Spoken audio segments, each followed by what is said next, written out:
Well, good evening and welcome everyone to Camberley Chess Club's Tuesday online meetings, which have been going now for 50 weeks now. Next week is actually our 51st, and it's 1 year from when we started. A lot of stuff in the news about a year since lockdown was announced. Well, we were quick off the mark, and next Tuesday we're going to have a special session on some of our members and others' lockdown experiences, but we'll come back to that.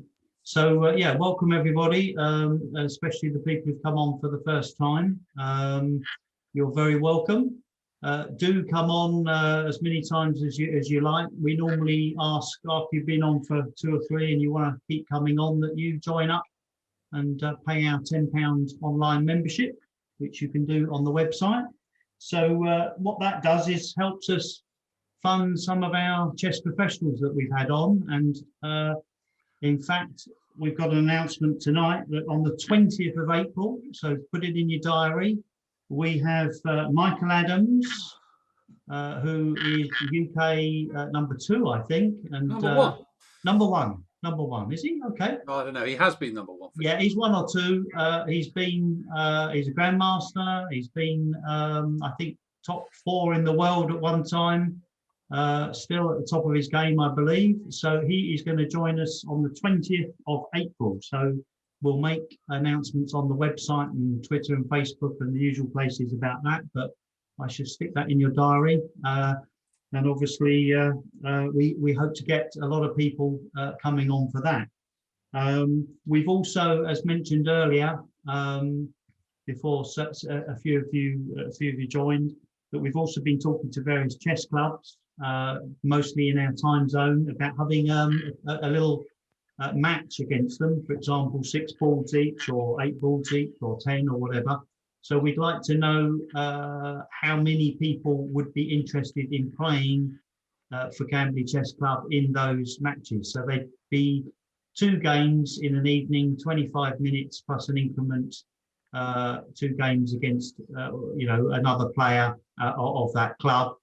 And we've already got interest from Nairobi Chess Club, Gibraltar, and we're talking to a few others as well. So yeah, we'd like to know how many people would want to do that, and then we can set the boards up. And the idea would be we'd have, similar strength people playing each other, from beginners to whoever their top players are. So let us know about that if you want to play. I think that was all I was going to say before introducing Colin. Did I miss anything? Oh, Steve, I think you were going to mention a couple of things. Yes, I'd just like to say something about the Sunday tournaments.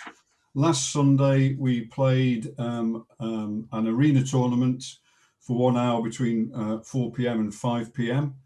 That was the first time we've done an online tournament like that.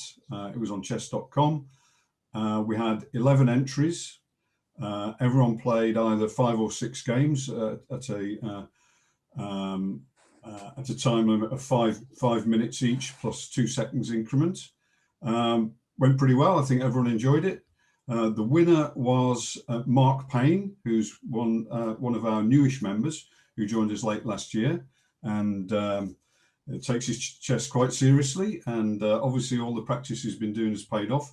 Unfortunately, he can't be here tonight to take the plaudits because it's his wife's birthday. So. Pretty strange priorities he's got, but anyway, yeah. So Mark Payne was first, and Martin and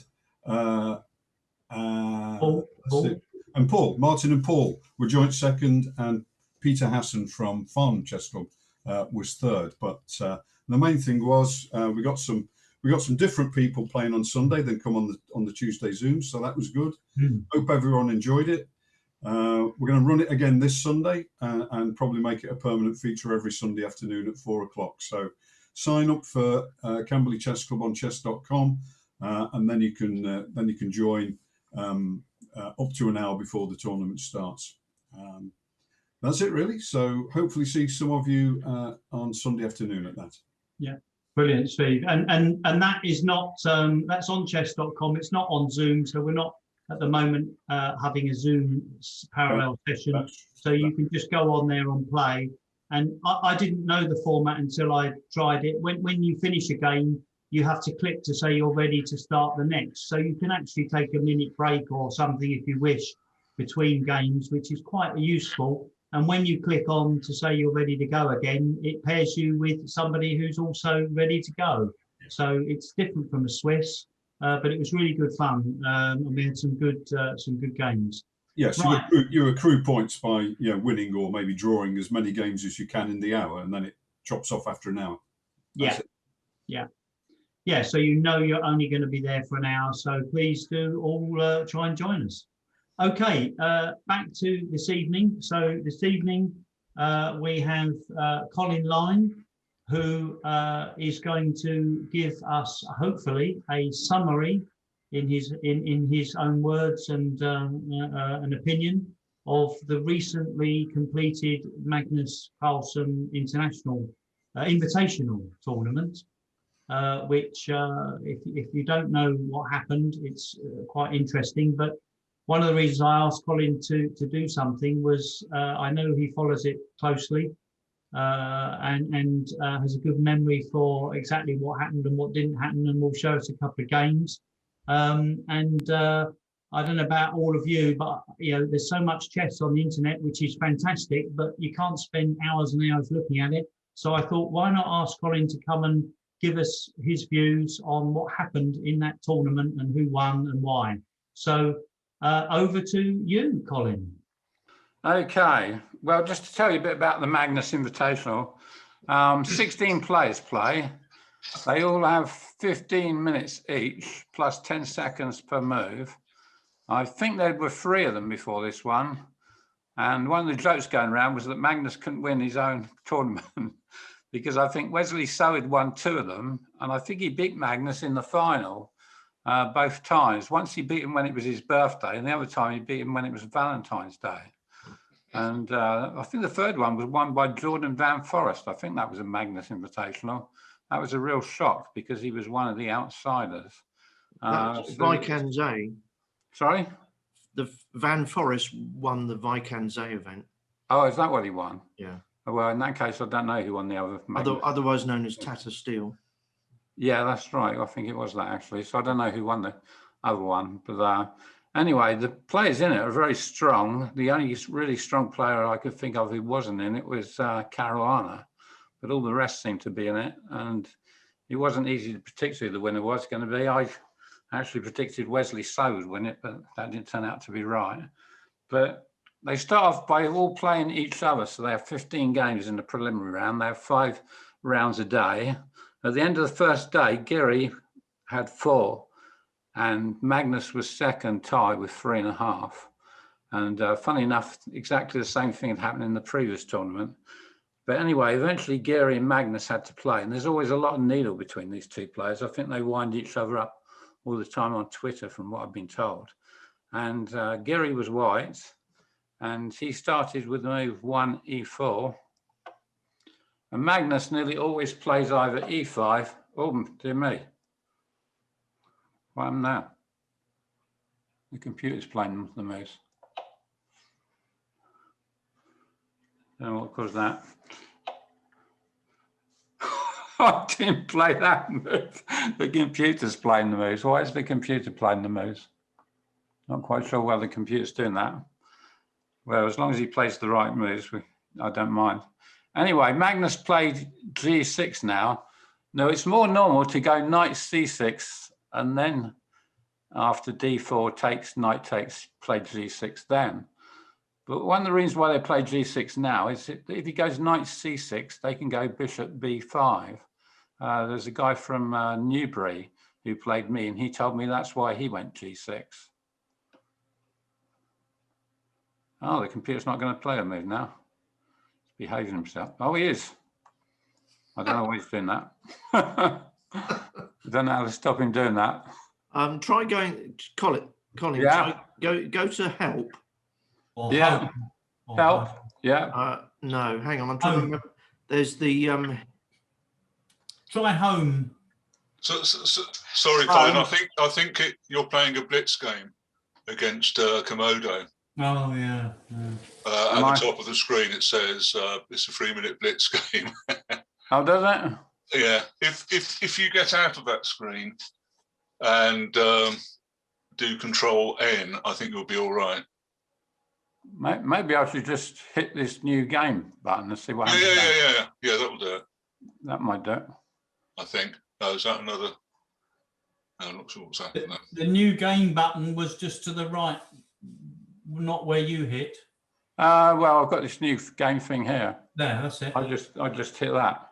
Okay. That's what I do. Let's see what happens. You've got a 3-minute clock that's come up in the bottom right as well. Oh, crumbs. What is it doing? So you might have just started a new blitz game again. Well, I don't know what she's doing there.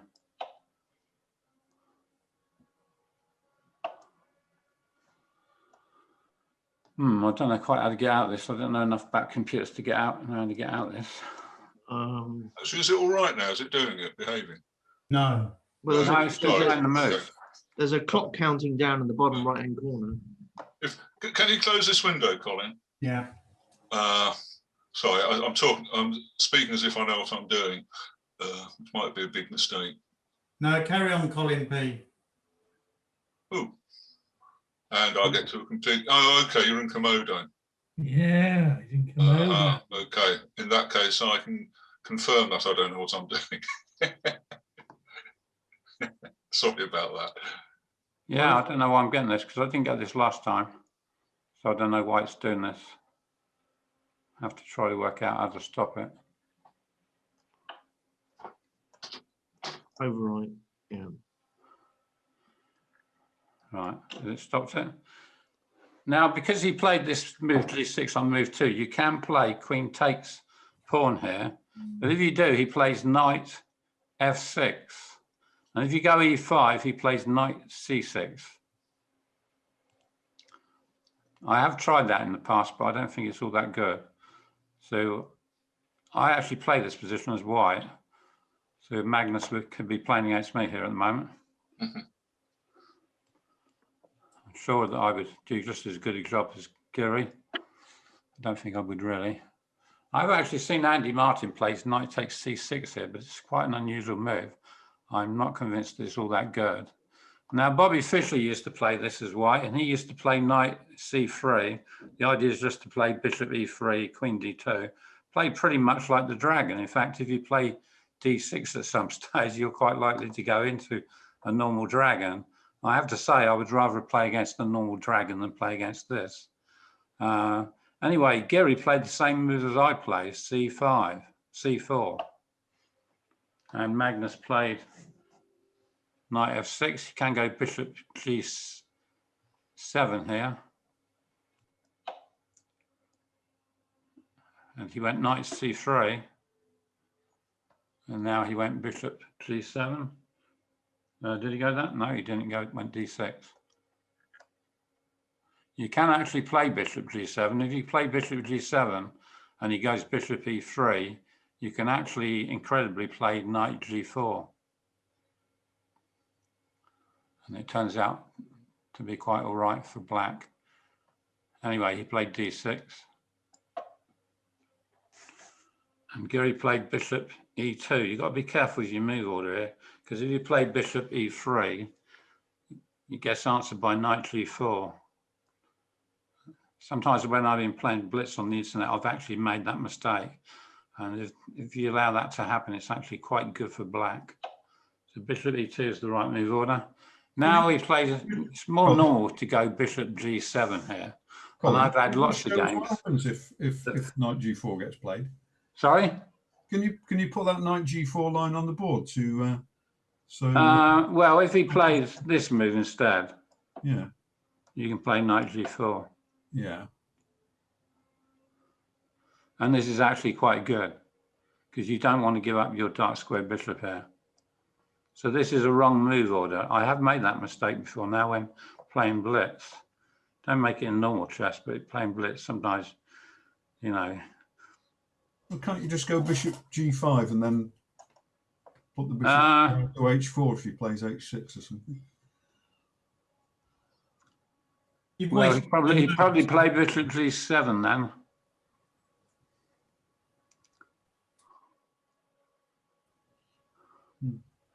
Attacking the knight twice. That bishop needs to defend d4. Because don't forget, Yeah, once black is that's castled, right. he can uncover the bishop and d4's hanging. Yeah. So yeah, you can't allow knight g4. Anyway, let's see what Magnus played now. Oh, sorry, this is the position where he played knight takes knight. I have had people play this against me. You play this before the bishop lands on e3. Because if the bishop lands on e3, you're going to take back with the bishop. And did he now go bishop g7? He did. And so Anish just drops his queen back here. The only thing wrong with this square is that sometimes you get this by the knight attacking it. You've got to watch out for this pawn being attacked. So anyway, he played queen d3 and he played castles, Magnus played. And now he played castles. And now this move happened. Funny enough, Kevin Richardson plays like this, Farnham player. Nearly all my games against him have been drawn. I won once, I won on time. But even that position was drawn if I hadn't won on time. And White's normally going to play this move. He's going to play bishop here. He will play f3 or f4. He'll probably bring his rook to this square. And the other one he might bring to this square. Sometimes where he brings it to this square. But it is quite a drawish variation. It's very difficult to break black down. And to be quite honest, I'm a bit surprised that it doesn't get played more. But maybe white, maybe it's because it's its drawish nature that black players don't play it more. Maybe they don't particularly want to draw either. So he played bishop e3 and bishop d7 happened here. He intends on bringing his bishop to this square. This is one of the reasons why he's played this move a4, because he doesn't want b4 to happen as a response to bishop c6. If he plays b4, b5, then white's likely to get some advantage. So now he goes bishop d4. This is quite an unusual move, actually. Now, if I was playing, I would have my queen on d2, and I would play the move rook c1. That's how I would play this, but this move is quite unusual.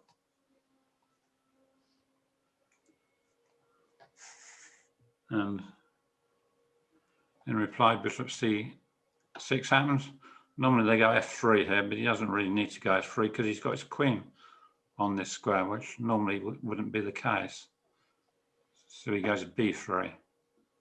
Obviously, if any a4 ideas happen, he intends to reply to them with b4. Knight d7, this is quite a common idea. And now he takes. This is what I normally do, but a lot of people actually play the bishop back to e3 in these sort of lines.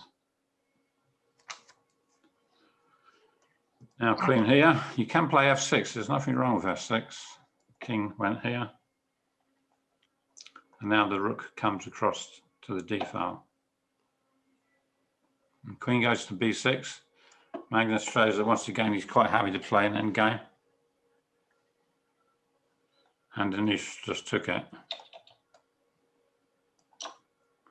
See already that it looks hard to see how white is going to break black down. And now he played f4. Okay, well, let's see if you can guess Magnus's move. How would you play if you were black here?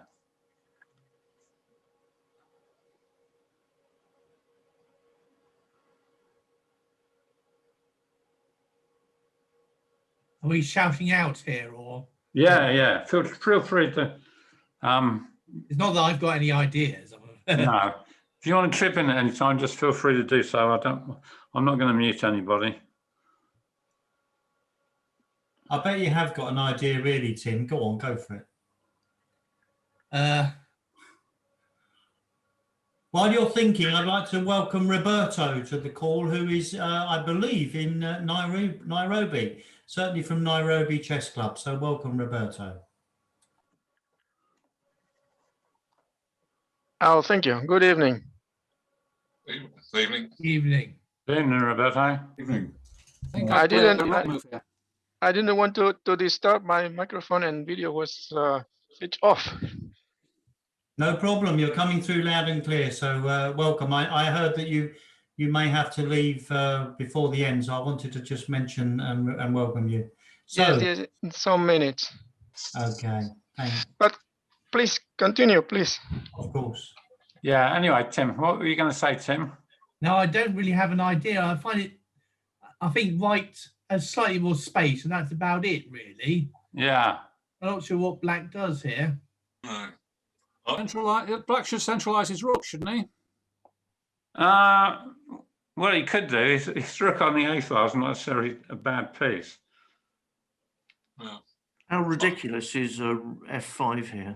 Well, f5 is the move. It's not at all Okay. ridiculous. Okay. Exactly what Magnus played, and I even put an exclamation mark, which suggests. Anyway, Anish took it. He took back.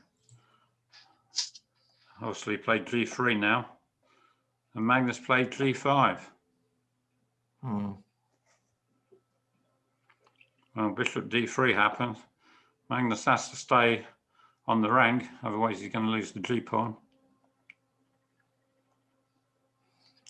So he played there. Now Anish moved here. And Magnus played rook e8, which is I've given here as a question mark. Yeah.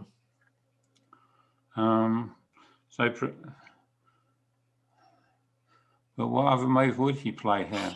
Of course, many moons ago. Maybe taking this. That looks sensible. Yeah, it does, doesn't it? Because once he's taken, well, he's on this one though as well, isn't he? A few moves ago, white played rook d1, which I think was designed to stop e5. So, Yeah, they often don't play e5 in these sort of positions. yeah. Certainly not if the pawn's on f4. In a lot of these positions, the pawn is not on f4.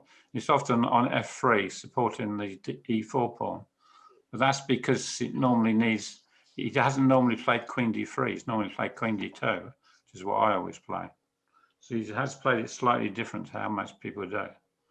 Anyway, Colin, he played rook e8. Colin, Yeah. I just make a comment. We've got quite a few relative beginners on the call this evening. And one thing that strikes me about this position is that the Black's played a move f5 there that's allowed his pawns to get split up. He's got three groups of 2 pawns, and White's got 2 groups of 3 pawns. And generally speaking, you want to keep your pawns together rather than in small islands. So it seems rather strange play from Black to me. Of course, yeah. Well, so what do I know? But you know, as a fundamental, that seems a bit weird what Black's done here. Well, I think I know why Black's done this. I think the problem was Black was just getting squashed. First of all, if he gets this in, he's given White a very weak pawn, hasn't he? Yeah. And also he hopes to benefit from the position of this rook. That's what he hopes to do. And we'll actually see him doing this in a minute with his next move.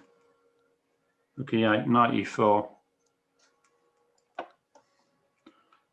And this virtually, since he's now threatening this move, as well as threatening the rook, and he's also threatening, no, he's not threatening to take that. Bishop covers the rook.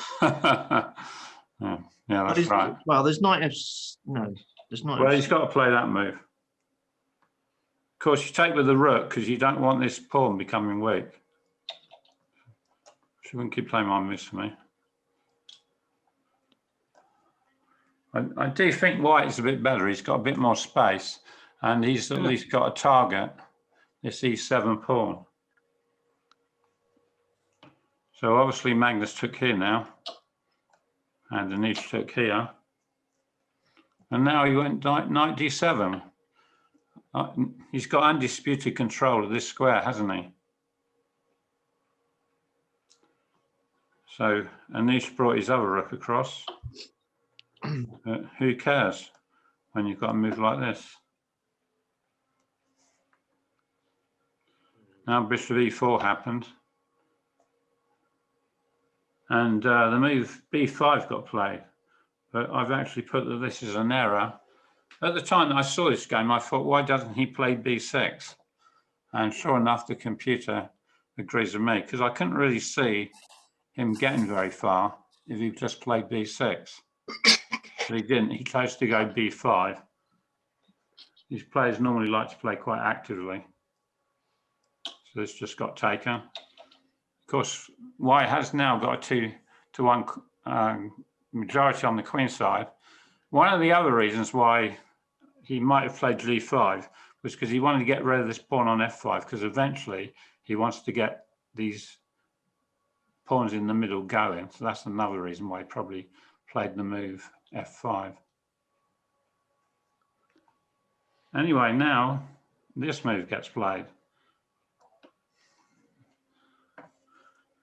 How would you play against this move? Knight g6. I think we must be better than Magnus Carlsen, because he didn't play knight g6. Or maybe it's not very good. According to Danny King, he probably didn't play it because he probably saw this line. Yeah.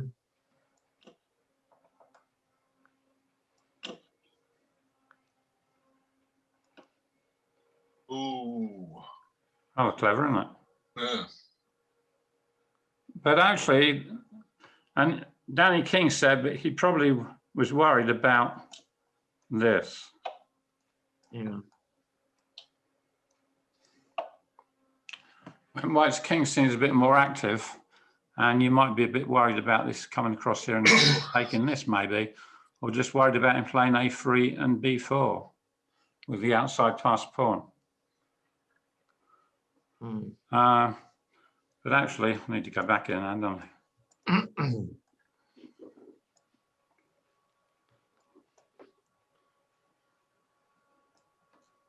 Magnus doesn't actually need to play rook e5. Magnus should actually go here and then take this and let him take that. And then his knight can come into the center nicely. And then his queen starts moving and he gets e5 in and he's got sufficient counterplay. I actually checked this out on my computer, which is about 36 something ELO. And it agreed with that assessment that this is just totally level. I need to reconstruct the position now, don't I? So that one needs to go back there. Just use the arrow keys. This one needs to go back here, doesn't it? Just arrow keys backwards. Just keep going left arrow, Colin. Well, I haven't got a left arrow, have I? On the keyboard. I don't know where you mean. To the right of the space bar. Oh, this thing. You should be able to go. In this thing? Just step backwards. No, your keyboard. Your keyboard. Doesn't this just go back here? Okay. I've managed to reconstruct it. Anyway, he did not play that. Let's see what move he played. He played rook b4. And Anish said, well, thanks for the pawn. Which all goes to show that we're better than Carlsen because you found that move straight away. So, well done, John. I'll see that you get an invite to the next tournament. Yeah, I'm probably washing my hair. Oh, yeah. Were they under? Was Magnus under time pressure at this point? Do you recall? I don't think so. Because that's the reason. I think he was just trying to play actively, and I think he wanted to get these pawns going in the centre. Yeah. But as you foresee, as the game goes, he never really does. Right. I think it's quite hard to go into a knight versus bishop ending like that. In a quick game, you've got to evaluate it pretty quickly, haven't you? Well, the thing is, this although that knight's very good, so is the bishop. Oh yeah, it is very good, and it plays quite a big part in this. I mean, say it's just on its optimum square here, it's stopping the knight from going to f3. It can go to d5 and protect this. It's just, It's just a very, very good piece. Well, Magnus played this move now. No, I was quite surprised by this move, but the computers do give this as the best move. So if the computers say this is the best move, who are we to argue? And now he just played his bishop to d5. Obviously, he wants to keep this pawn. Now he's got passed pawns on both sides of the board, and Magnus has got passed pawns in the center. But normally it's better in endings, whereas center pawns are better in the openings. Outside pawns tend to be better in the end games, because the king can't get right across both sides of the board. So anyway, he played rook a5, and he went bishop b3. Still a long way from winning. Knight c6, and he went rook d2. I've given this an exclamation mark. Can you see why that's such a good move? He's preventing knight d4. Yeah, he is preventing knight d4. There's another move he's also preventing. E5. e5. Yeah, e5. He wants to get these pawns rolling. If he gets e5 in and then gets knight d4 in, then he's really in business. But this is a very good preventive move. It's a good example of where you look at a move and it doesn't seem anything great, but actually it's pretty good, isn't it? He may also be thinking of coming up here. He's going to be more than happy to exchange rooks. He exchanges rooks, and it's very difficult for the knight to cope with pawns on both sides of the board. That's where knights are very bad. Okay, king g2, knight e5, h3. That's where he's got to try to get his pawns. The trouble is, for Magnus, there isn't really a great deal to do. He's waiting upon white a great deal, and he's just hoping to stay in the game. Now I've got down here king f8. I'm not sure why he would. Oh yeah. The reason why he doesn't play this is, of course, because rook e6 happens, and if he wants to stay on the pawn, he's got to play that. But that's, well, actually, it can be answered by Rook e5. even better this, can't it? Checking the king and at the same time winning the rook. Funny enough, I did something like that in a blitz game myself this afternoon. So he doesn't play that. Does he have to move the king at all? Could he not go pawn t5? Why can't I get my... Oh, the king came from there, didn't it? So the king went to f8 instead. How would you assess this position then? Do you think this is winning for white, or black still draw it?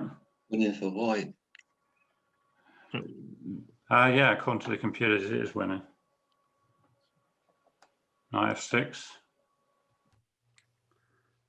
g4, spot the threat. Actually, it's not quite a threat yet, is it? Oh, g5 is not a threat because of rook g5 check. Yeah. G5 isn't yet a threat because the rook covers that. h4 and g5. But yeah, that's right. That's what he's going to. That's what he wants to do in the long run. And now he played rook f4.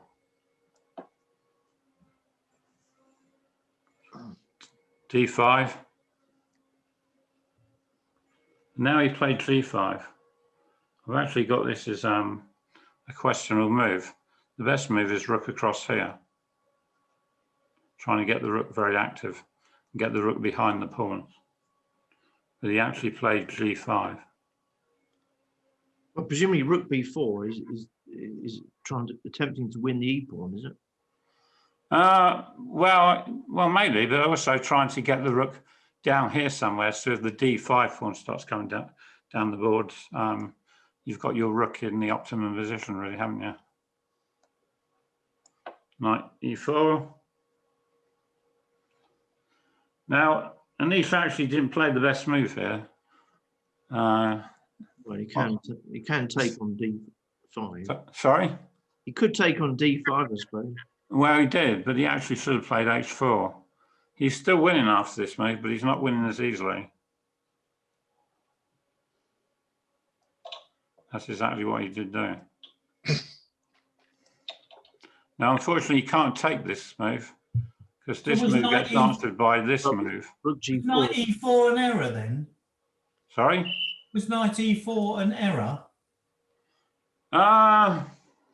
It looked like it just gave away a pawn. Yeah, but the bishop. Well, yeah, but there wasn't a lot you could do. I don't think Okay. 94 was an error. You think he was Okay. forced into it, really. I think the bishop's a better minor piece. So. Oh, actually, sorry, this didn't happen. What am I talking about? He didn't actually take it. Ah. Now, what move got played before this? No. I don't know quite how to reassemble this. He didn't actually take it. He took on G5. You could stick the notation back on and then just go to the move in the game. Oh yeah, of course. That's what I should do. View. If you go to view, yeah. Colin, Yeah, notation. notation, left. Yeah, of course I can. Okay, and then just Right, so knight there, bishop there. try and drag the board. Rook there didn't happen. This is what happened. Try and make the board a bit larger. If you put the cursor in the. It's not a bad idea to have the notation on that because I'm going to keep on doing this. Yeah, but can you make the board a bit larger? Can I make it a bit larger? Yeah, just drag that over a bit. Is that enough? Yeah. Okay. So knight G5 when it happened. We'll get back to my game now. Where are we?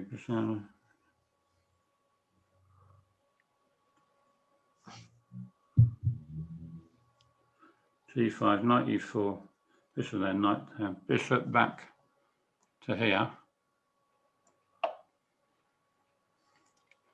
What's the threat now?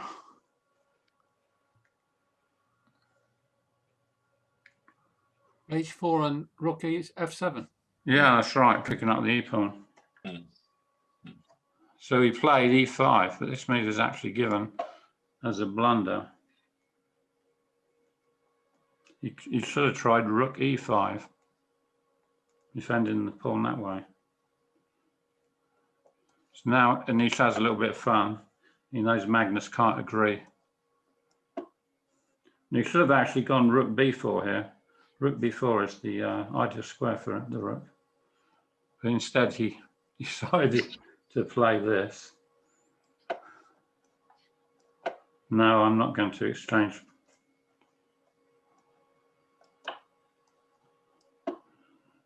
Knight E6. Rook A4 again. Yeah, that's a bit more forcing now. Knight F4. King up to F3. Rook C5. Rook C4 again, but once again, you should play, you know, well, by now you can play down the 7th rank. Now he finally plays Rook C7. And Magnus makes a big error here. Magnus should place King to F6. But he didn't, he played it to H6. And what move do you think White played against this? Bishop G8. Bishop G8. You got the right idea. Bishop C2. Bishop C2. X-cram. Oh yeah. Threatening Rook H7 checkmate. Yeah, that's difficult to stop. It's very difficult to stop, really. It's impossible to stop. And now Magnus played his knight to D3. I think it's about the only move he's got. But now King F5 happened. Yeah. He's Magnus should have played knight F4. He's almost zugged now. Well, he is. Mm. Anyway, he played this move. Yeah. And of course, he just moved his bishop.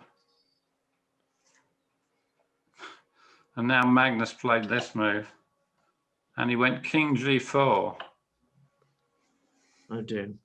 And that's the end of the game, really, because how do you stop Rook H7? What is that? Mm. I suspect they were probably in time trouble by this sort of stage. I can't believe that Magnus would have made a mistake like that if they hadn't been in time trouble. But It's quite an interesting tussle. I think White was better for quite a bit of the game. It just goes to show that even when they're playing this speed, they don't need to make very big mistakes to lose the game, doesn't it? I say you just should have played knight g6 at the right time, not lost that pawn. So that was the first game. Anyway, Magnus, well, what's going on there?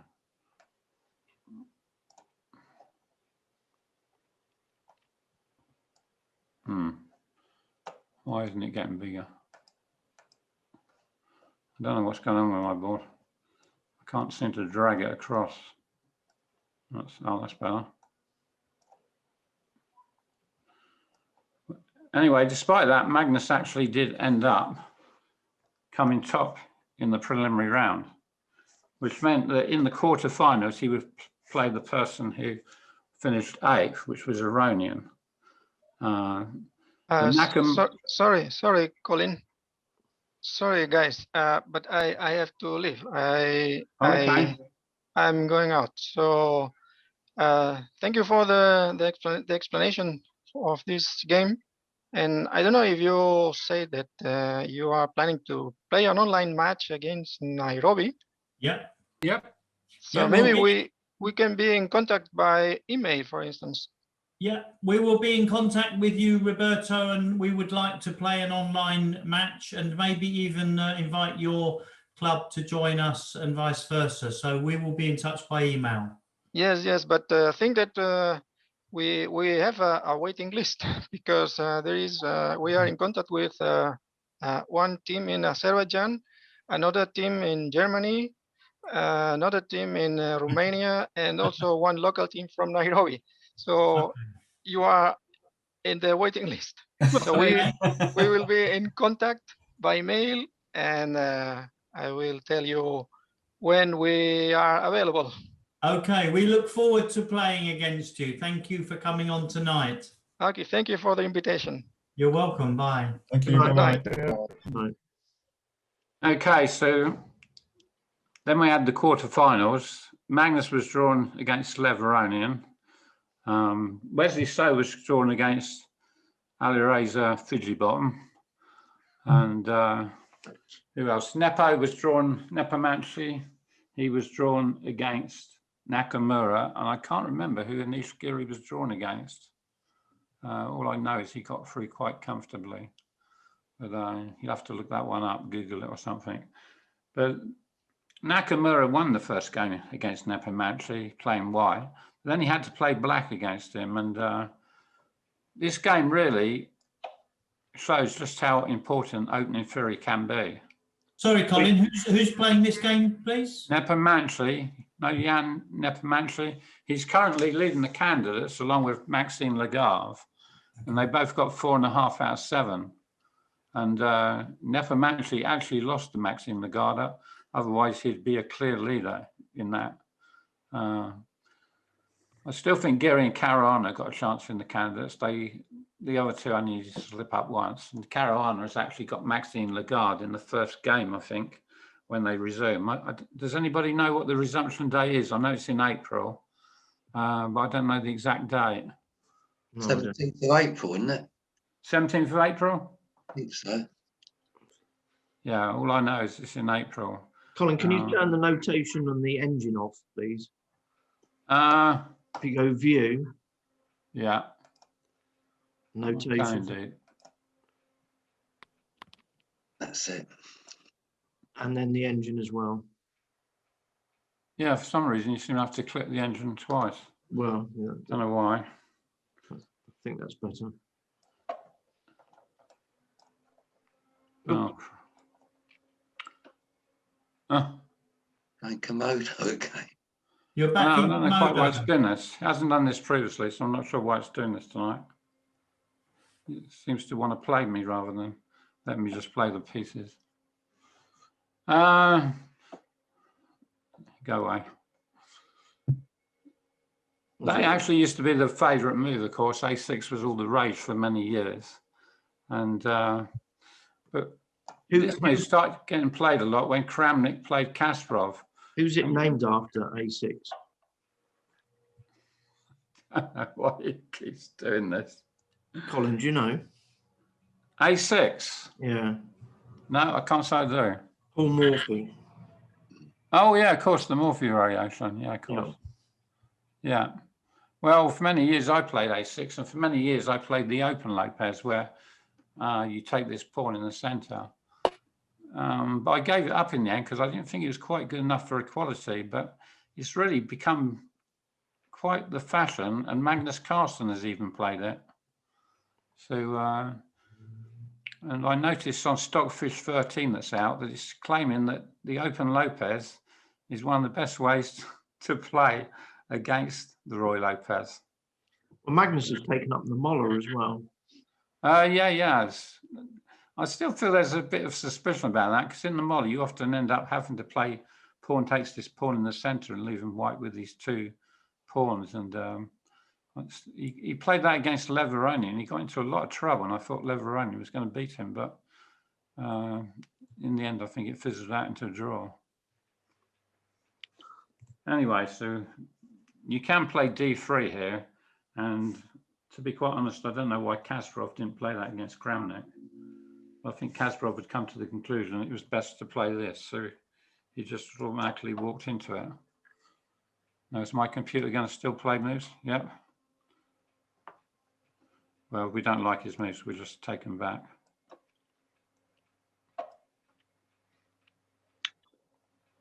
Now he takes this and this. It doesn't matter because he's playing the moves we want him to anyway.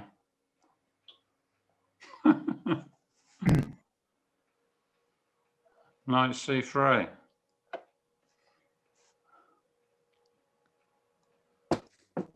No, he's not going to let me play for some reason. I don't know why it's doing this tonight. He hasn't done this previously, has it? No, he played H3 here. Oh, he's played B3, Colin. B3 and H3. Colin, can I make a suggestion? Yeah. And apologies if this all goes wrong. But if you close this window completely, and you see the and if you go to the bottom of your desktop. Sorry. Well, last time I pressed on this, and it worked after I pressed on that, didn't it? Let's see if it works this time. Okay. As long as the clock stopped ticking, you should be all right. Yeah. Did it stop ticking? Yeah. Appears Yeah. to stopped. Yeah. So now we know what we ought to do. What would you play here if you were black? Well, Bishop C5 looks reasonable. Yeah. Is it H5? H5, yeah. H5 is the most popular move here. And I don't know the theory of this position. well, Bishop E6 does get played, but H5 is the most popular move here. And if you saw the chess base, you could see that that's the move that gets played the most. What's the point of G4. What H5? was really impressive about this game is Nefer Manchi's opening preparation. It really does go to show how important opening preparation can be. Now he plays this move. I say all this has been played before. F4, H5, F5, takes. E6, I think it's round about here that you start to get. Now this actually isn't the best move. The best move is to play this. But I think Nefer Manchi wanted to get Nakamura out of his opening theory. Because if you take this pawn instead of playing E6, the rook comes to H4. And the rook and knight hangs. So I think he just played this because he had really studied at home. It's only good enough for equality, but it's making Nakamura think. And this sort of good psychological strategy. The Nefer Manchi and Nakamura at this stage had about 17.5 minutes each. They started off with 15. They'd literally just played instantaneously up to this stage. But Nakamura now went in for a long think, and he did eventually play the best move. According to the computer, this is best. But the second he played this move, Nefer Manchi immediately played this move, we showed he'd even looked at this. Now Nakamura is actually still all right here if he plays the right way. But what's the right way to play? D5? B5? Knight T5. C5? Yeah, for black. And what happens if he goes knight B7? Yeah, he's got his knight B5 after that. Knight B5, rather. Knight B5, rook D1, if he goes king there. That looks a bit terrible for black. That looks to me to be completely lost. You can't allow that. How's he going to What's get... wrong with knight D5? That's a good question. Well, you could take on E7. No, you can't take on E7 even with the knight to D5. Oh, that's true. Sorry. You play... If you take on E7, you just lose a whole bishop for nothing. Oh, actually, you've got knight takes knight, then the other knight to B5. Yeah, that's right. Yeah, that's yeah, right. Okay. Yeah. Oh, you've got bishop D6. Yeah, okay. Fair enough. Knight G6. Yeah, maybe. Although you might play rook D1 against that. Yeah. Rook H5. Mm-hmm. Rook H5. Well, funny enough, I think rook H5 is a standard idea in this open and does eventually get played. It's not the move that you should play at the moment. According to the computers, the move you should play is actually the move B6. Just a plan to bring your bishop into the game. And then maybe you play after bishop B7, you might then play C5.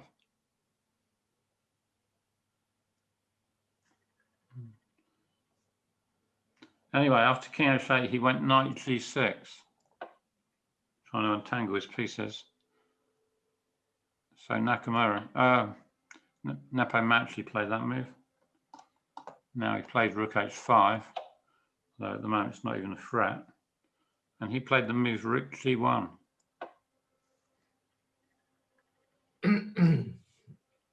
A6, he wants to play C5, not allow knight B5. And now he goes rook on A to D1, which threatens Knight C6. Knight C6, yeah, or even knight B5. Yep.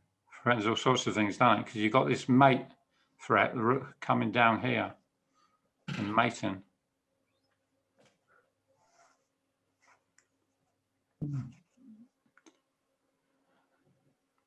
I wonder if he could have played bishop there, but then bishop there, king there, rook to G7, wins the pawn.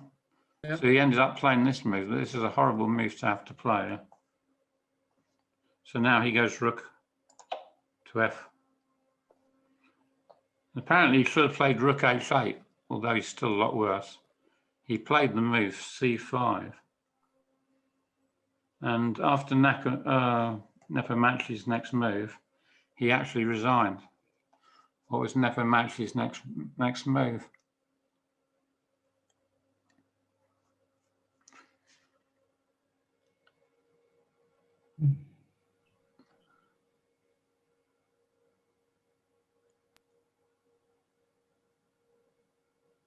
Knight takes C5. Why not? It's a bit more violent than that. Okay. He might be able to crawl out of things with B6. Mm-hmm.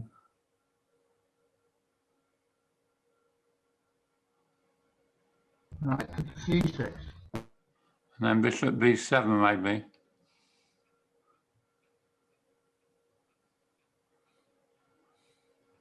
I'll give you a clue. What's the most aggressive move on the board? Rook takes F8.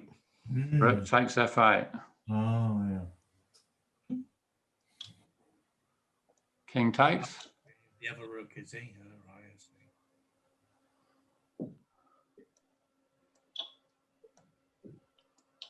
I see. Ooh. Oh, rook G7. Mm. Yeah, apparently it's actually a mate in there, mate in 9. Would you like to have half an hour to try to work it out? But you're going to quit the pawn at least, aren't you? Go Sorry? back to the. Where are you going to win this rook? position. You're Go going to back win You're the going to rook. win this where rook. it's mate in King 9. F8. King F8. Well, you can queen a pawn at least. Rook You know. F7. Okay. And that's the end of the rook. Now that wins the rook. Yeah, okay, so rook, you got to play King D8 then.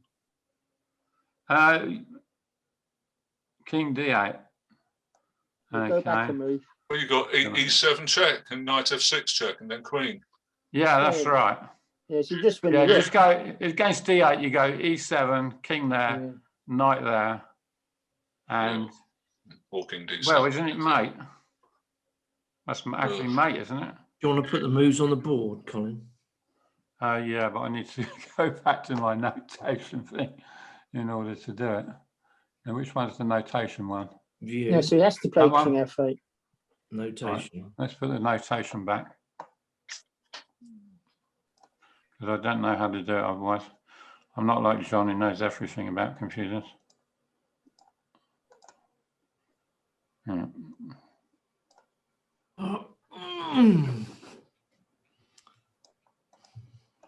Right, so king there.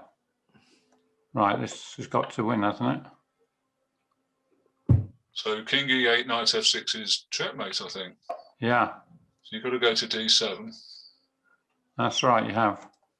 But if you go to D7, Knight F6 you again. still get knight F6. Yeah. Losing everything. That's not quite checkmate. With advantage. Put another knight on the board. No, unfortunately, that wouldn't be checkmate.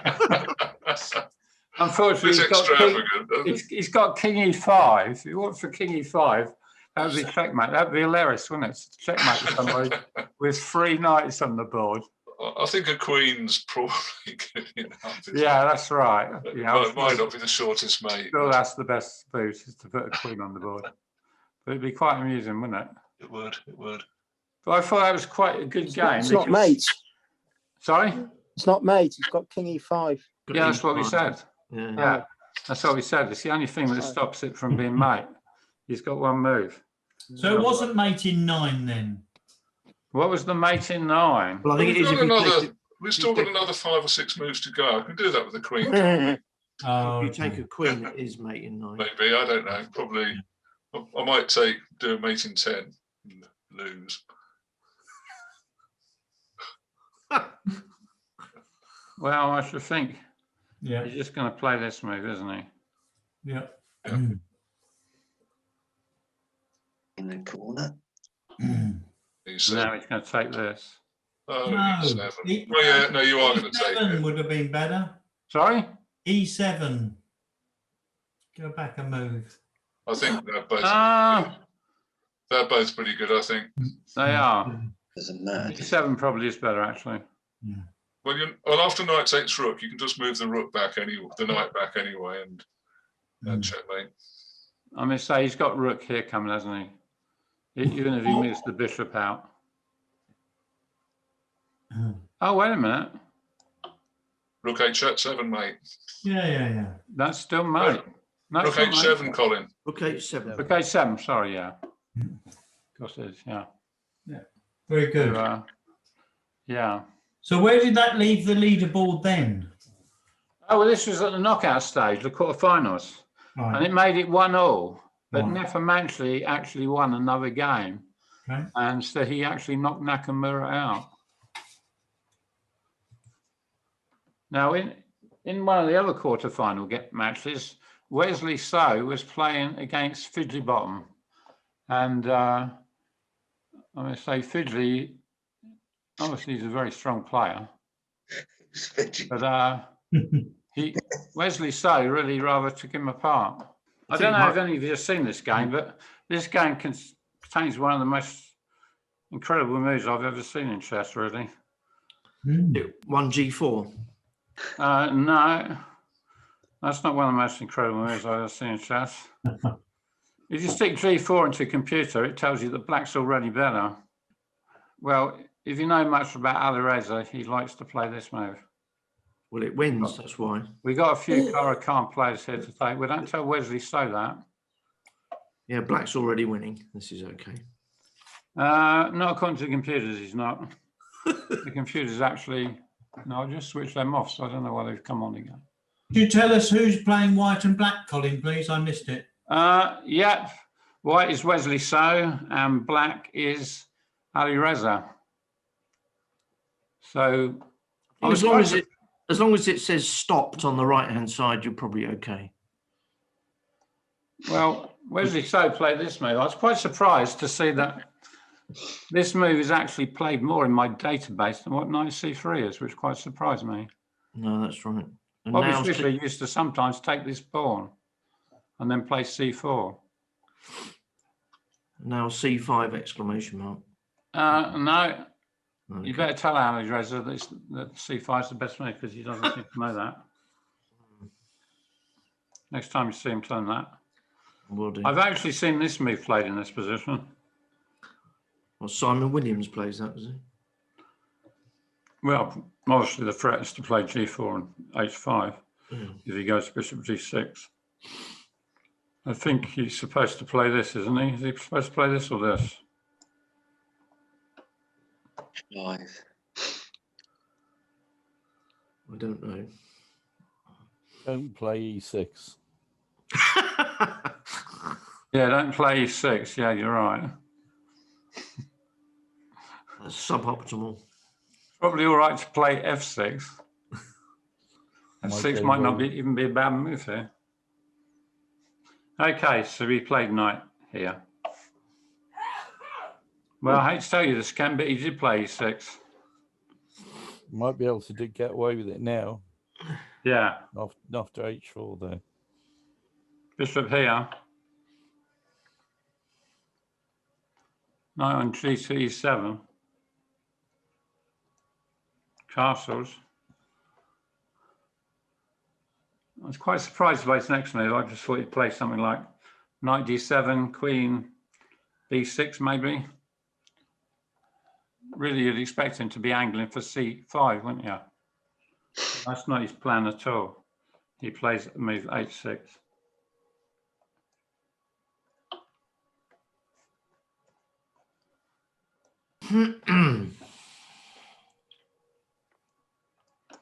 I actually thought that Wesley So's opening wasn't anything particularly great, to be quite honest.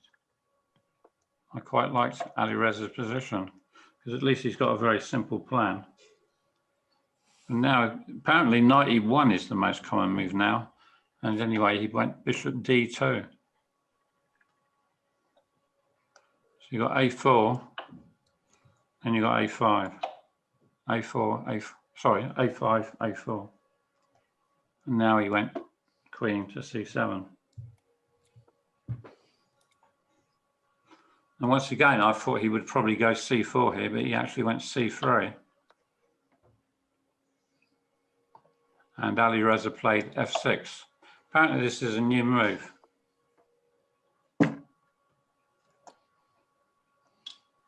No, he doesn't immediately take it. Instead goes here. Apparently if he took it, knight e5 is supposed to be quite good. And now he did go c4. So I'm not quite sure why c4 is good now and it wasn't good just now. So he went bishop d6. And now he exchanged pawns here. Now this is a position where Wesley So he played quite an incredible move. What was Wesley's move?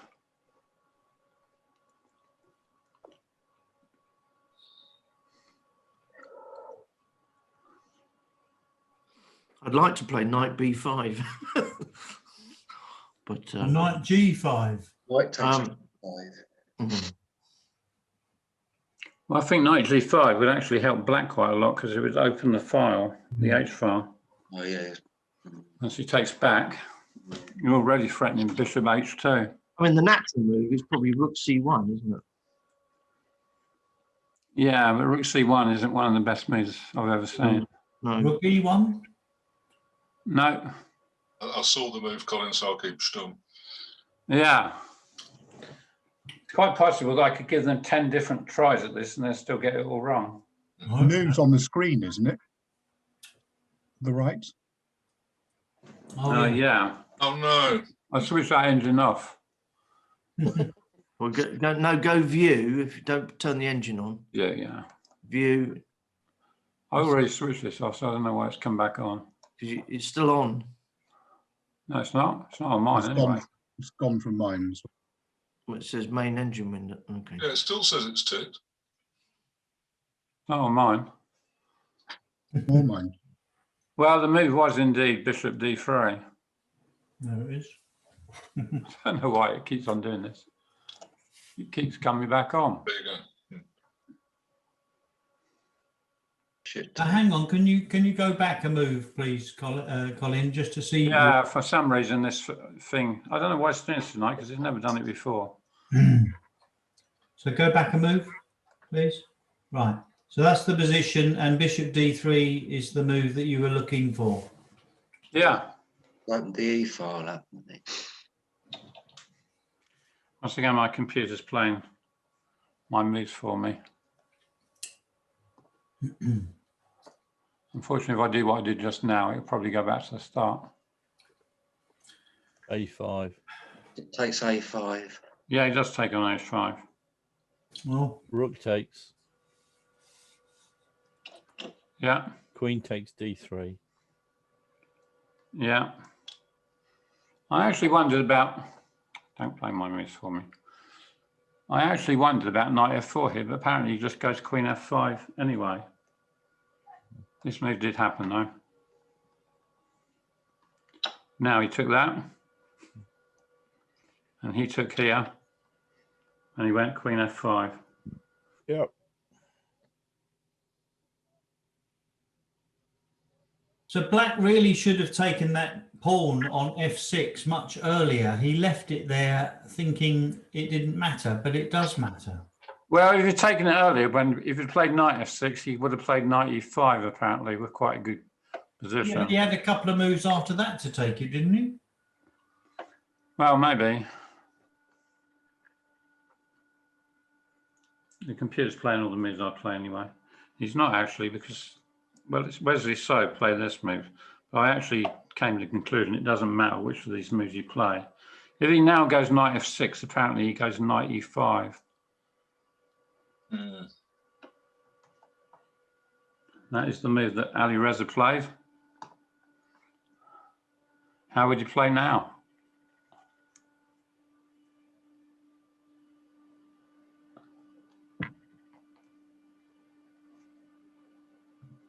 I still don't get why he didn't take the pawn. I've missed it. Well, he took the pawn. He played knight e5. So you're hitting g6, and it's check obviously. So you've got to take it with the knight, with the bishop. Sorry, or the knight, and then you recapture the pawn. Is it worth putting on the board? What about queen takes f6? Is that ridiculous? Well, you got d7s on pre's in that position, Martin. Oh yes, yeah, okay. Yeah, that explains it. It's worth putting on the board. I mean, I didn't spot all of that straight away. Well, you're actually attacking g6 and d7 at the same time. Yeah, okay, I get it. Knight e5. I didn't see all of that. Okay. Well, the move he incredibly played here is rook e7. Yeah, that was merit.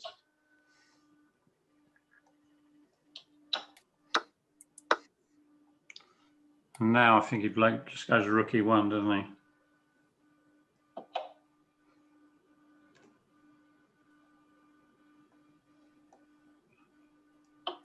Now they were discussing the possibility of him playing this move. And first of all, that's where the computers are a nuisance. But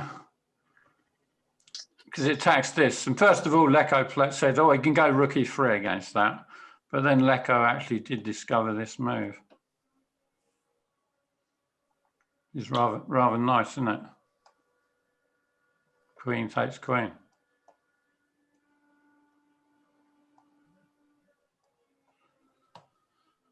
So that's no good. In the meanwhile, he's also got threatening something rather nasty here. So Ali Reza played this move.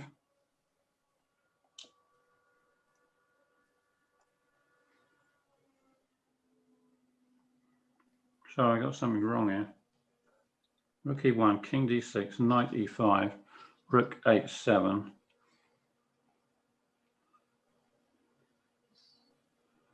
On Knight D7.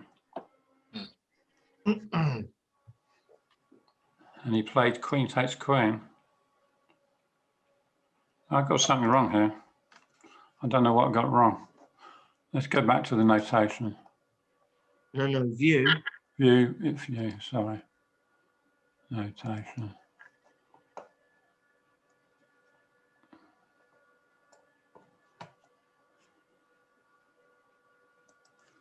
Right, Rook on A.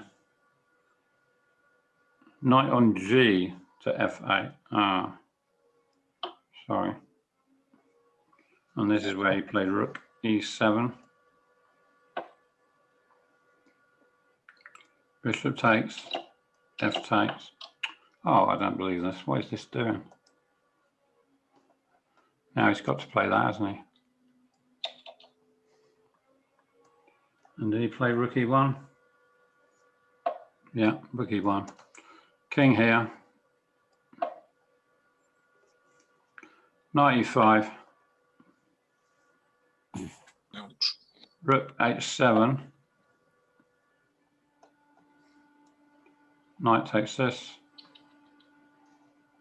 I don't know what that is. My computer just seems to have a mind of its own tonight. And he took with the king and he just mated him.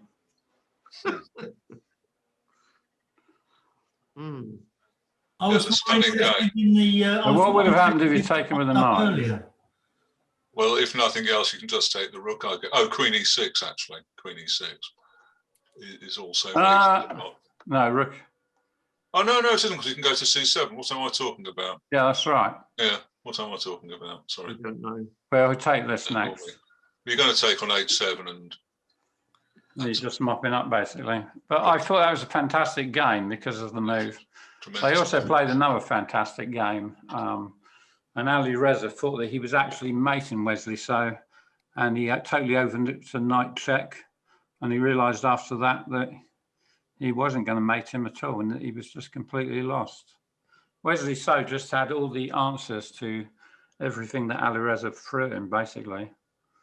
So, but whether he will in another 5 years' time or not is another question.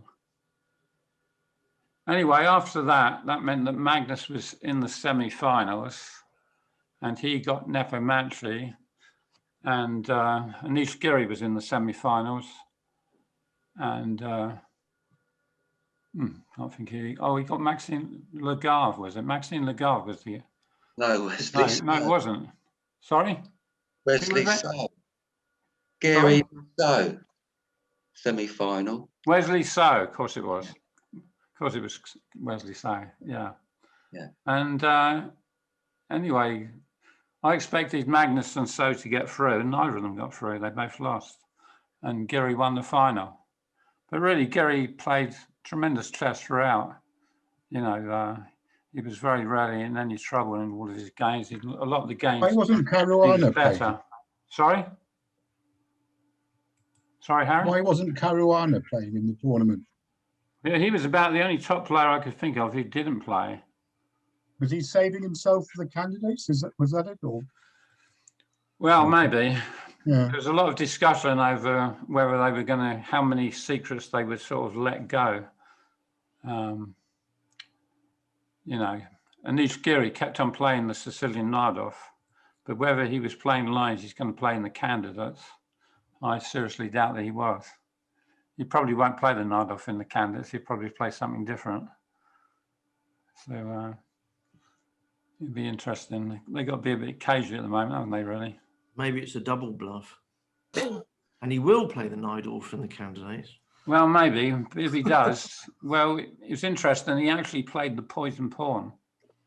But the poison pawn is a sort of opening where you got to know about 30 moves.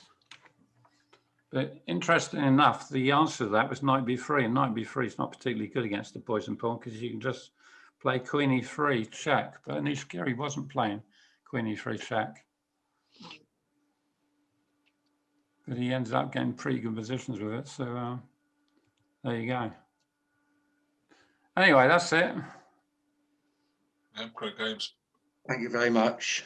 Okay, Colin, Yeah, that's good. interesting. Very good, yeah.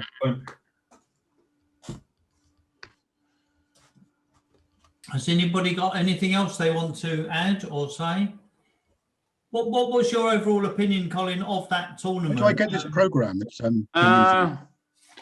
Well, I thought it was a very good tournament with lots of very interesting chess games. I actually watched Lecco and the beautiful Tanya. I preferred watching them to David Howe. David Howe's a very good player, but he's not in the class of Lecco. And I was very impressed with a lot of Lecco's ability to see huge amounts of moves within seconds. Right. At one stage, he said, Iranian's got to be really careful here because he could fall into a trap. And the next moment, Iranian did fall into it. But Lecco had seen it. Lecco often saw moves that they missed. So I think if Lecco played it in one of these tournaments, it'd be very interesting to see how he got on. I certainly don't think he would be out of his class at all. I'm sure he's still one of the best players in the world. He doesn't play much for some reason. I don't know why. Sorry, I interrupted Seb. Did you have something you were going to say, Seb? Or... No, I was just going to say thank you. That was really interesting. Okay, great. I think Harry was asking a question, wasn't he, about something? Yeah, I was just going to ask about the program that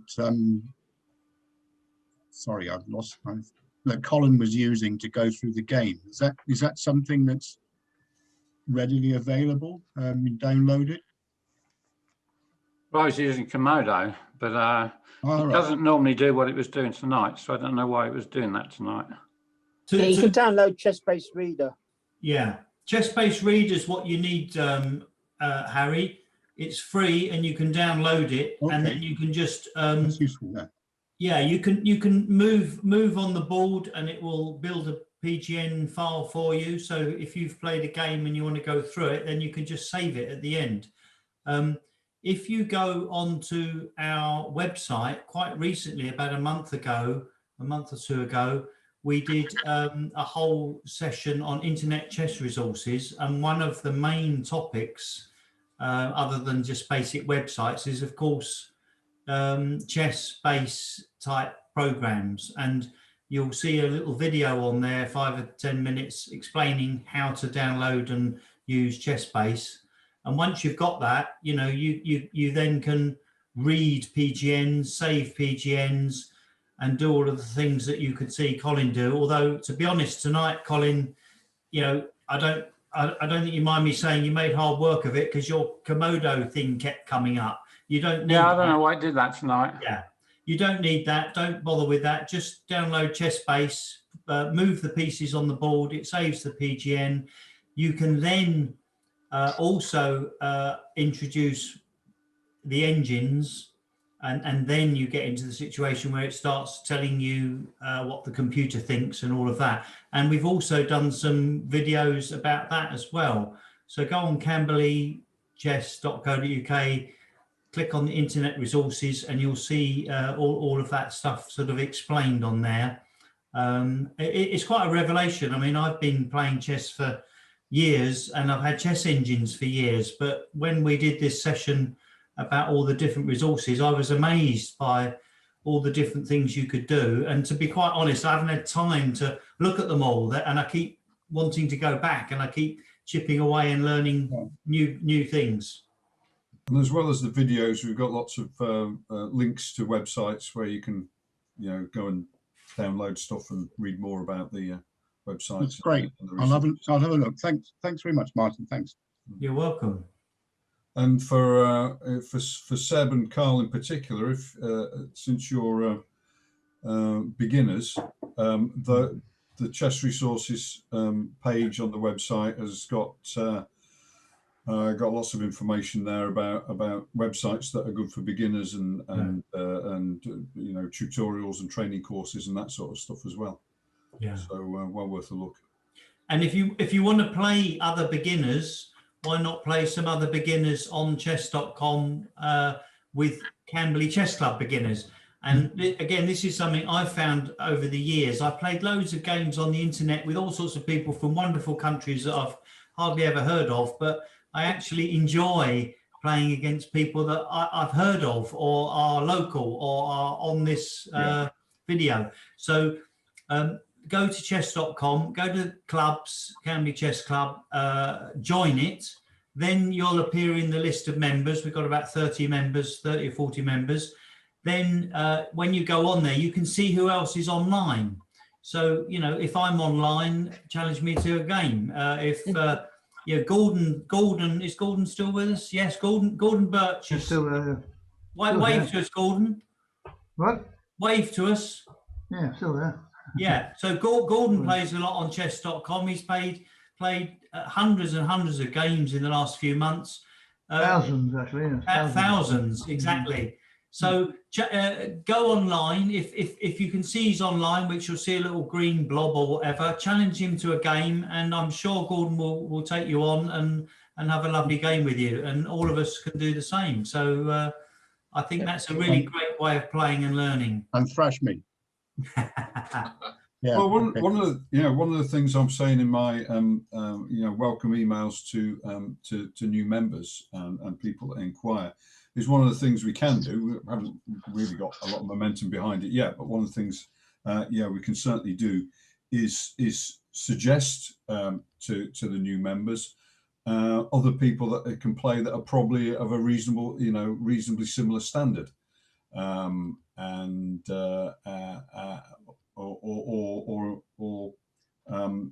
we can suggest more experienced members of the club who are prepared to spend a bit of time playing you and maybe talk through the game afterwards. So we can do all of these things. If you ask and speak up, and we're more than willing to help you. And if in doubt about where to go and ask a question, just go on the website info@camberleychess.co.uk. It's all over the website. You'll see it. You don't need to write it down. You'll see the email on the site everywhere. Send an email and ask, and one of us will jump in and reply and help. Just a point about the playing other clubs. You remember at the beginning we asked how many people would be interested in perhaps playing against other clubs like Nairobi or Gibraltar. Can we see a raise of hands of who would be interested in perhaps doing that one Tuesday evening? So we got 1, 2, 3, 4, 5, 6, 7, 8, 9 or 10. That's great. So I think that shows that just off the cuff tonight we could easily do a 6 or 8 board, maybe even a 10 board match. So I think we'll pursue that. That's good. I couldn't see Richard and Andreas. Sorry, your videos are what you did. So Martin, what about a trip to Nairobi? Well, you're welcome. I prefer to go to Gibraltar, I think, myself. Yeah, we discussed earlier when we play Gibraltar, we'll play the home match online and the away match over the board. Right. Yeah, that would be a good idea. I hate to tell you, but Gibraltar's got the highest death rate for the coronavirus in the world. Well, mind you, it's less than 100, but because they got less than 34,000 people who live there, it works out their death rate is the worst in the world. Well, maybe not soon. Then we'll stick to online, I think. But I'm sure Reykjavik or Barcelona or Cape Town will do. It won't take much for the Vatican City to be the worst, will it? Only takes one person to pass away, I think, and they go to the top of the heap. I think Tanzania is the worst, apparently. Actually, Vatican City wouldn't go to the top. They would go up quite a lot. Well, the population is what, 801, isn't it? There's 3 countries in the world now have lost more than 2,000 per million, and that's more than 1 in every 500. So the Vatican City only lost 1 out of 802. They'd still be some way from the top. They'd actually be below us. And we're 8. Let's say 2 then. Yeah. Yeah, if you want to make an argument of it, let's say Yeah. Step outside. Just on the subject of that, obviously at some point we hope to be playing over the board as well as online. So, you know, stay tuned, and, you know, if and when in the UK we can start meeting outside, the idea is that perhaps we'd meet at a pub in Camberley or somewhere around here or whatever, and have 6 of us or whatever and start playing. Because I don't know about you guys, but, you know, I haven't actually played a game where you sit opposite someone and move the pieces on a board properly for a long time, and I'm looking forward to it. So let's build this club online, and then hopefully meet over the table with a beer or whatever and play some chess. But in the meantime, let's keep doing this. And I think we've concluded that whatever happens, we're going to want to keep doing this anyway. And that was one of the motivations for starting the Sunday afternoon tournaments. We thought, well, that's probably a time for an hour at 4 o'clock on a Sunday till 5 that many people could allocate once a week or once every other week or whenever, and have a bit of a chess game. So let's try and build that as the Camberley Chess sort of weekly knockabout tournament, and we can try different variants and suggest what you want to do, different time controls, different ways of doing it, and all learn. And all the games, I mean, the great thing about, as we all know, computers and the internet is wonderful now.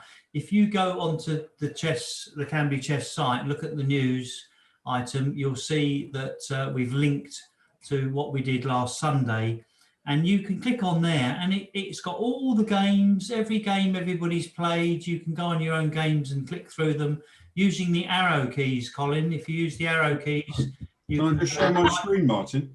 I can show that if I show my screen. Yeah, do it. I thought you meant by the arrows, don't you? Why don't you do a special video on using the arrow keys? Yeah, but you know what I thought you meant by arrows? You know the 4 arrows you get at the bottom when you follow a game, and you can click back. Yeah. That's the 4 hours. That was originally the 4 hours I thought you was talking about. And of course, start with the Camberley Chess Club website, if you wouldn't mind, please. Yes, boss. Yeah, thank you. So there we go. Go on here. Go on news. At the top tab. Oh, okay. Whatever. Yeah, no, go on. Yeah. Recent news. Yeah. Yeah. Yeah, or the tab at the top, whatever. So this is the first one we played. So as you can see, we held the first. Hey, Martin just wanted me to show this because he's. I did well. I won't tell you who I beat. Is he still on? No, he's gone. Oh no, he's still on. Okay, so click on the link now. There's no need to name and shame. No, click on the link just up a bit. That link, that one. So that goes directly to chess.com and shows you. If we go down, it shows you the results. But you know, for example, you can pick the leaderboard. You can pick a player, and you can look at all of their games or look at all the pairings. You can see each of the games. Mark won the tournament. So Mark won. So let's pick on Mark. We click on that. That's the first game. You can see a game when he just completely crushed me. So, oh wow, 13 moves. Show us from the beginnings. Click on D. No, censored. Click on move 1. So this is using the arrow keys. So Steve's going to. I'm pressing my keyboard. Yeah. Arrow keys. And the moves change. Obviously, you can move the mouse and click on the moves as well, but it's much quicker to click on the arrow keys. So where did you go wrong here then, Steve? Well, Mark played knight c3, and he wanted to get into a so-called Verisov with playing d5, and then he plays bishop g5 or something. I didn't really know anything about that, so I didn't fancy that. So I sort of transposed into King's Indian, into an opening called Pietz, or Perk, as some people pronounce it, and quite dangerous as this for. And this is of course we were playing at a quick time limit. This is a rather dangerous opening to get into as black if you don't know what you're doing and you're short of time.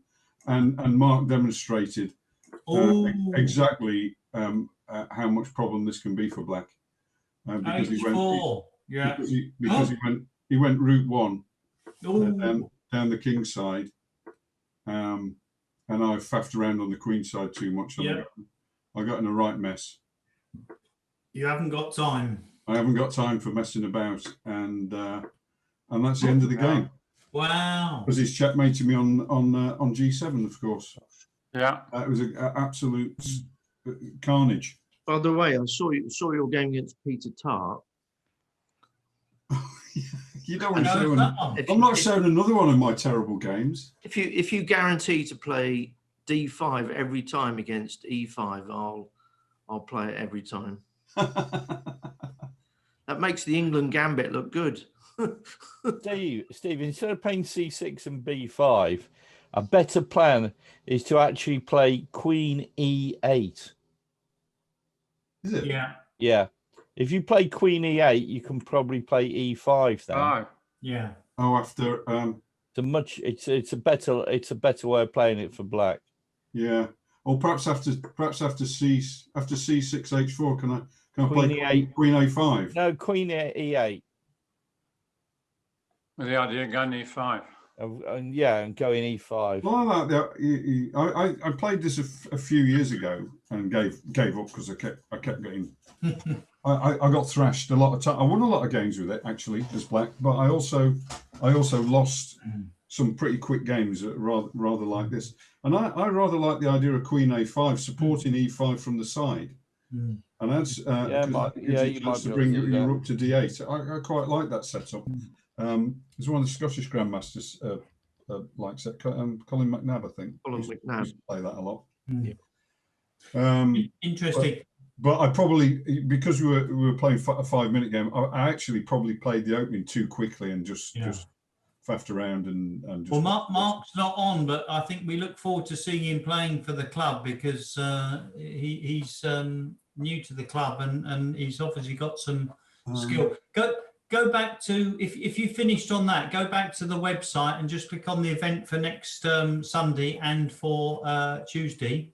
Just ask a quick question. Sure. In these quick tournaments, do you lose points for losing, or do you only get points for winning? The latter. Well, with the arena tournaments, was that Richard? Yeah.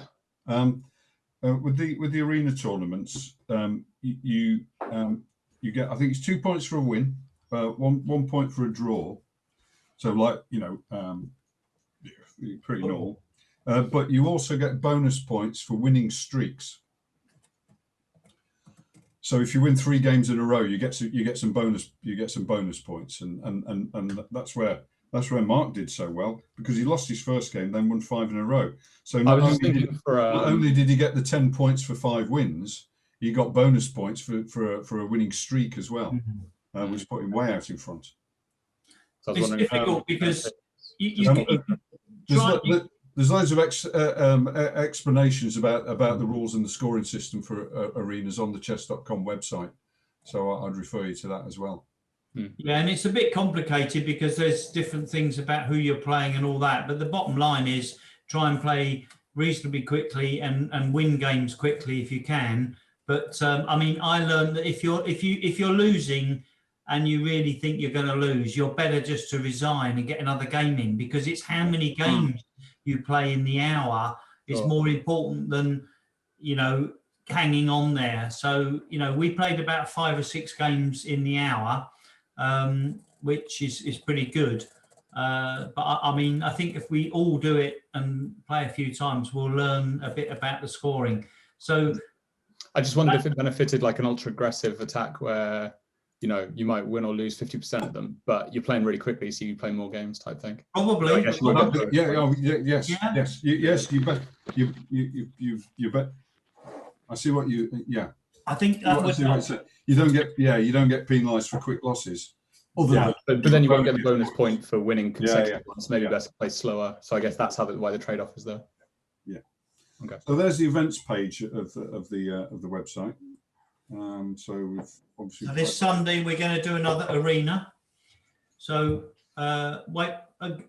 make sure you're on Camberley Chess Club on chess.com, because you have to be on there before you can enter. But just click on it and you're on it, and then wait till 3 o'clock on Sunday, and then go on there and click join. It won't let you join beforehand. Nothing will happen beforehand. But once you've joined, you'll see your name on the list, and then come back at 4:01, and you'll see the clock ticking down, and then it will start pairing you against people. And I think I mentioned before, it's quite good because you play the game, and when you're finished, it says, are you ready to play again? If you're not, you don't have to click yes, but if you're ready, click yes or whatever, and you get another pairing straight away. And the idea is to play as many games as possible in an hour. So it's a nice way of playing internet chess against people, hopefully, all of us lot, or people who have joined the club. And then below that, we've got next Tuesday, which is a bit of a special event, because we thought, well, we've been doing these for a year now. This is the 5th, that'll be the 51st Tuesday evening that we've been on here. Why don't we try to ask people, what's their lockdown chess year been like? And we've already asked a few people to contribute. If you haven't been asked, please still contribute. So let us know, and either beforehand or even on the night, and you can have a 5 or 10 minute slot and tell us what you've been doing, show us some games. I mean, Gordon, we've had a quick chat. I'm hoping you're going to tell us how many thousand games you've played, how many have been the Grob, and what your success rate's been, for example. Yeah, sure. So, something like that. I'm not sure I can move the pieces properly, but well, maybe I can do that for you. So you commentate, and I'll go on your chess.com person, and I can you pick a few games where you've thrashed people with the Grob, and we'll show a few or whatever. So if anyone wants to contribute, please, just shout out and tell us what you want to do. Yeah. Okay. Yeah. And the Mickey Adams event will be going up on here very soon. So look out for that. April the 20th, wasn't it? April the 20th, yeah. And we do have some other ones lined up. We're just homing in on dates. So, I mean, to get people like Mickey Adams and others, I think we're doing something right. Mind you, I don't know what the Nairobi Chess Club's doing when they started putting us on their list of get on the wait list. Yeah, there was me thinking I could arrange it in a couple of weeks. I think they're going to push us back, but whatever. It just goes to show, doesn't it? I mean, there's so much online chess stuff around, but I do think, without boasting, I think Camberley Chess Club's done a good job of putting stuff on every Tuesday night. We've videoed many of the events, especially the big events. They're on YouTube, on our website as well. Have a quick click on that, Steve. Go to the video tab. If you look at the video tab, you'll see, Ken Coates kindly did the Morra Gambit for us a few weeks ago. Andrew Martin, International Master. Clive from Farnham went through some games from the Keith Richardson tournament, which is our annual tournament. Colin's done lots of things. Colin Lyne's done lots of things. We had International Master Cyrus run through stuff from his book. Some games and quotes from Bent Larson. I've forgotten who did that. Who did that? That was Mark Taylor. Oh, Mark Taylor, yes. So Mark, I haven't seen Mark for a little while on here, but hopefully he'll come back. We had a great Christmas quiz that we won't mention. The Queen's Gambit. One person had fun. The Queen's Gambit has helped chess online. We did a little session showing some of the games. Colin did some games from himself and a couple of other well-known chess players. Tony Williams, who's based on the Isle of Wight, who's not on today, but has been on many times before, talked about his favourite world chess champion. Colin Purdon talked about the Ultra Box tournament, which I've forgotten what that was all about, but it was good.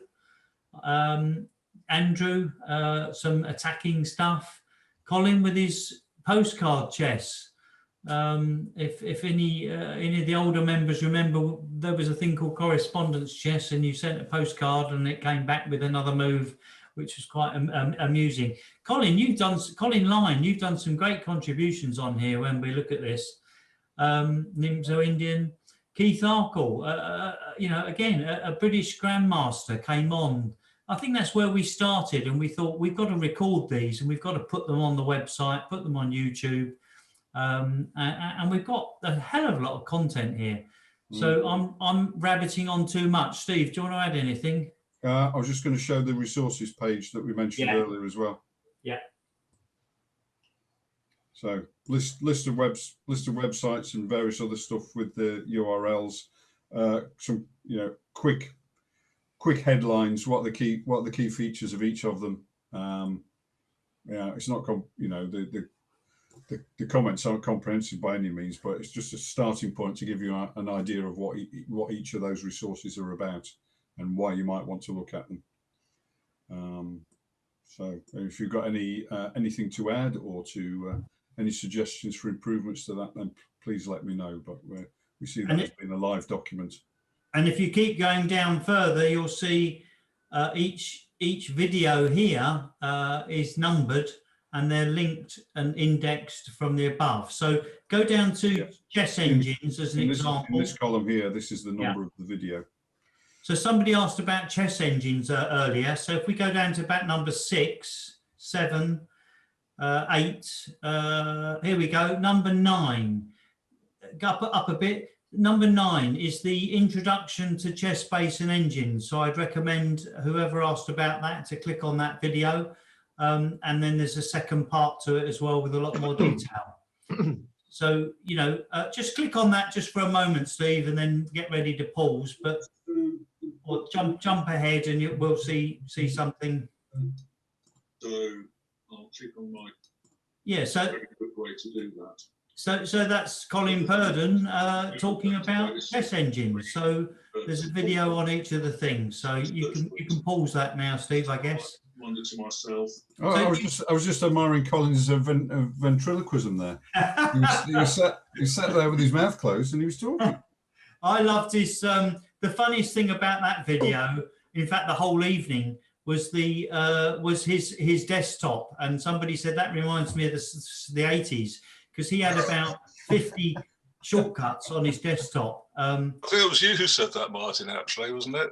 I don't know. Well, yes, it was, but I wasn't going to say that because I found it amusing. But didn't I point it out, Colin? I think probably. Rather uncharitable. There it is. Look, you can see them.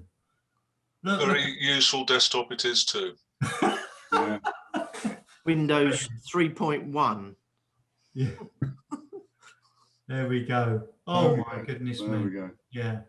So hopefully we didn't mean to do this today, but as we had a few minutes, I think it was quite useful to show, especially people who haven't seen any of it before, some of the stuff that we've got on the website, where to get the events and where to get the videos and resources from. So do let us know if you've got things you want to contribute to the website. We can easily add them on.